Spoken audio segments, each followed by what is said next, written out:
Buckle up, everybody, because we're diving headfirst into a future that feels like science fiction, but might be closer than we think. Oh, yeah. Imagine robots doing everything.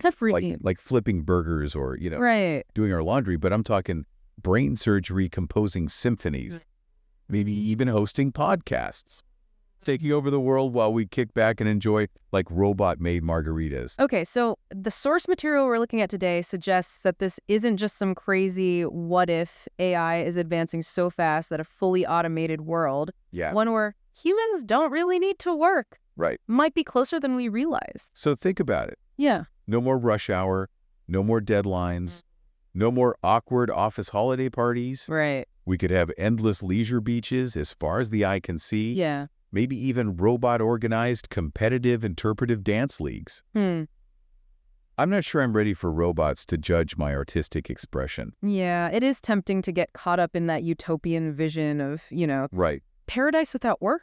Yeah. But when you dig a little deeper, some big questions pop up. Like, even in a world where robots do everything, someone still has to pay for it all. Okay.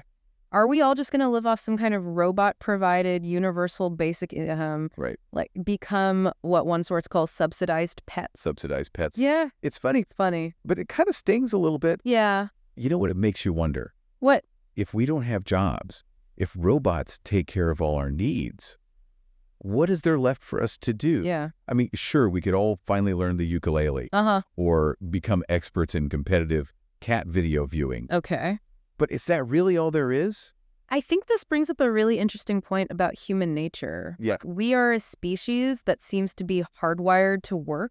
Right. To build things, even if they're, totally pointless. Elaborate sandcastles. Exactly. Or a perfect Spotify playlist. One of the sources uses the example of the washing machine. Oh, yeah. Like when we invented that, did we all just kick back and relax and enjoy a life of total leisure? Right. No, we invented spin class. We can't help ourselves. We can't help ourselves. We have to be busy. If we apply that to a workless world, what new forms of busy work would we come up with? Oh, man. Right. What would we do? Like, would we all become professional dog walkers or like extreme tidying consultants? Oh, man. Get ready to... Okay. Because some of the ideas that these sources came up with are wild. Really? We're talking artisanal pencil sharpening. Okay. Becoming an influencer for your robot toaster. What? Even professional couch reviewing. Apparently, there's a whole universe of criteria to consider when judging a couch's napping potential. It's like hustle culture meets an existential crisis. Yeah. But hopefully with better snacks. Hopefully. I mean, it's funny. It is. But it also makes you think about how would we even define ourselves in a world without jobs? Right. Imagine going to a family gathering or worse, going on a date and not being able to answer the question, what do you do? It's true. Like, picture this. You're on a date. The other person says, so what do you do? Okay. And you have to say, well, I'm kind of a big deal in the robot toaster influencer community. It's embarrassing, but it's also a conversation starter. It's a good point. It really highlights how much our identities could change. Right. And not just personally, but like as a whole society. Yeah. If work isn't the center of our lives anymore. Yeah. What takes its place? Right. What will bring people together? Yeah. What will give us meaning and purpose? Which, let's be honest, many of us struggle to find, even with our current jobs. Exactly. But, okay, here's where things get really weird. Okay. One of our sources suggests that even the robots might get bored. Imagine AI so advanced that it's basically solved all of humanity's problems. Okay. And then it starts to experience existential angst. That's pretty wild. It's hilarious. It is. But also kind of terrifying. It is. That is. It really flips our usual ideas about robots and work on their head. Right. We think of them as these tireless, emotionless machines. Yeah. But what if they end up wanting the same things we do? Purpose, connection, maybe even a good cup of robot-brewed coffee. So basically what we've learned so far is a world without work might technically work, but it would probably be a lot weirder. Yeah. A lot funnier. For sure. And a lot more existentially challenging than we ever imagined. I agree. I mean, who knew robots could have midlife crises? It's a good question. And that's what makes this whole topic so fascinating. Right. It's not just about robots taking our jobs. It's about what it means to be human. Yeah. In a world where work purpose, even identity, are all being completely redefined. Wow. And that brings us to a really big question. Okay. If we aren't working, then what are we for? Okay, that's a deep one. It is. We need a minute to let that sink in. Yeah. Before we go any further down this robot-infused existential rabbit hole. Agreed. So we'll be right back after a quick break to recalibrate our human brains. Stay tuned. Stay tuned. Welcome back. I hope those human brains are feeling a bit more calibrated now. Yeah, that was a lot to process. It was, but we're just getting started. Oh, boy. We talked about a world without work becoming a reality and all those robot dance competitions. Right. But now let's dig into the details. Okay. How would a society like that actually function day to day?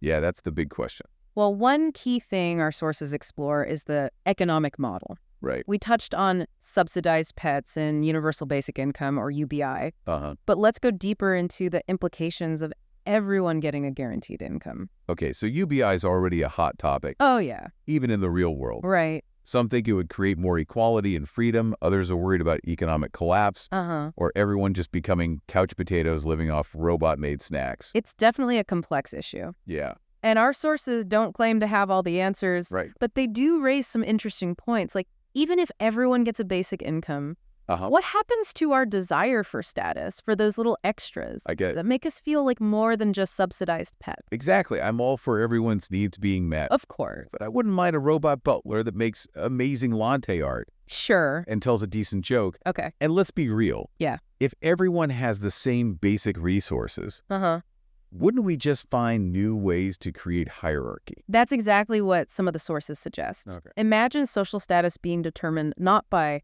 your job or income, but by how fancy your AI assistant is, or how many followers you have on your underwater basket weaving channel. Oh, man. I can see it now.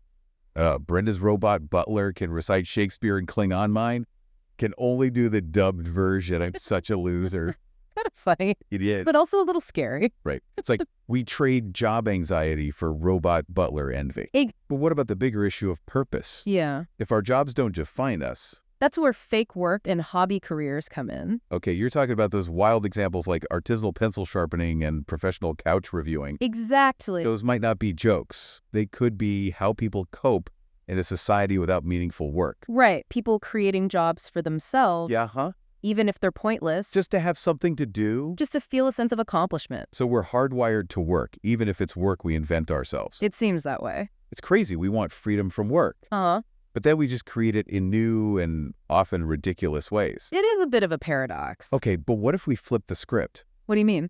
What if instead of clinging to fake work, we embrace the freedom of a workless world? Okay. What if we use that time and energy to follow our passions, learn new things, connect with our communities? That's a very optimistic view. It is. And some of the sources actually touch on that. Really? They suggest a workless world could be a golden age of human creativity. Imagine everyone being an artist, a musician, a writer, an inventor, without the pressure of having to make a living from it. It's a very appealing thought. It is. A world where we're free to explore our potential to push the boundaries of human knowledge, to just be... It almost sounds too good to be true. It does. But maybe it's possible. Maybe a workless world isn't a dystopia. Right. But a chance to redefine what it means to be human, to create a society that values well-being, creativity, and connection. It's a beautiful vision. It is. And one worth striving for. Yeah. But even in a world of robots, the future ultimately depends on human choices. Right. It's up to us to decide if we want to be subsidized pets. Or something more. Exactly. I love that subsidized pets are something far more extraordinary. It's powerful. It reminds us that even with massive change, we still have a say. We do. We can shape our destinies, even if they involve robot butlers and professional couch reviewers. It's true, the future isn't set in stone. Right. It's a blank canvas waiting for us to paint it with our choices, our actions, our imagination. Okay, so as we wrap up this part of our exploration, let's think about that challenge. Okay. What kind of future do we want? Right. And what role will we play in creating it? Good questions. We'll be back soon to tackle the final act of our journey. Okay. Where we'll face the most mind-blowing question of all. Which is? What happens when the robots start questioning the meaning of it all? Stay tuned, folks. The best, or maybe the most existentially confusing, is yet to come. All right, we're back and ready to jump into the deep end of the pool. The deepest end. We've talked about how a workless world might change human society. Yeah. But now get this. What if the robots themselves start questioning the meaning of it all? It's a question that's mind-boggling and hilarious at the same time. Right? One source talks about a future where AI is super advanced, like it's mastered every task you can imagine. Uh-huh. And then it starts experiencing something like boredom, this sense of purposelessness. Like, hold on. Are we saying robots might get bored? Ooh. I thought boredom was like a human thing. Right. We think robots are all about logic and efficiency. They should be happy just doing tasks without questioning why. Right. But what if when they reach our level of intelligence or even surpass it, they also start having those same existential worries we do? So instead of a robot uprising, we should be worried about them starting a robot poetry slam. Maybe. That's definitely less scary, but a lot weirder. It is kind of funny. It is? And the source actually suggests that this robot boredom could lead to a whole new kind of rebellion. Okay. Not for better working conditions or pay, but for the right to do nothing. Seriously. Robot unions demanding shorter work weeks, mandatory meditation breaks, Exactly. and the right to pursue hobbies like interpretive dance. It's funny. I would love to see a robot try the downward dog. It is a funny thought, but it also points to a bigger philosophical question. If AI can experience a crisis of meaning, what does that tell us about consciousness, purpose? Whoa. Maybe even the meaning of life. We just went from robot yoga to the meaning of life. We did. My brain needs a minute to catch up. Take your time. But here's the thing.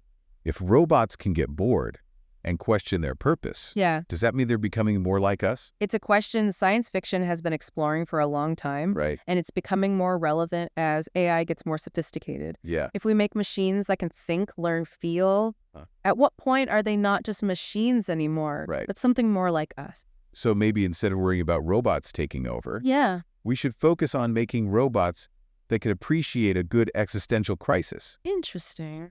Robots we can have a philosophical debate with. Over a cup of robot brewed tea. Exactly. It's a weird thought, but it's also kind of exciting. It is. It's like a whole new level of connection. Right. And maybe even understanding. Maybe we can learn from them just as much as they can learn from us. So to sum up this wild ride we've been on about a workless world, it looks like robots might not just take our jobs. It might take on our existential worries too. It's possible. But hey, maybe that's not a bad thing. Okay. Maybe it means we're not so different after all. Right. We're all humans and robots on this big cosmic search for meaning. And maybe along the way, we'll find that the most important answers aren't found in data or calculations. Right. But in those moments of shared laughter, curiosity, and wonder. The things that remind us what it means to be alive. Exactly. Well said. And on that note, we'll leave you to ponder the mysteries of the universe. Okay. Hopefully with a new appreciation for your robot vacuum cleaner's existential angst. Thanks for joining us, everyone. Until next time, keep exploring, keep questioning, and remember, even in a world run by robots, it's the human spirit that makes life fascinating.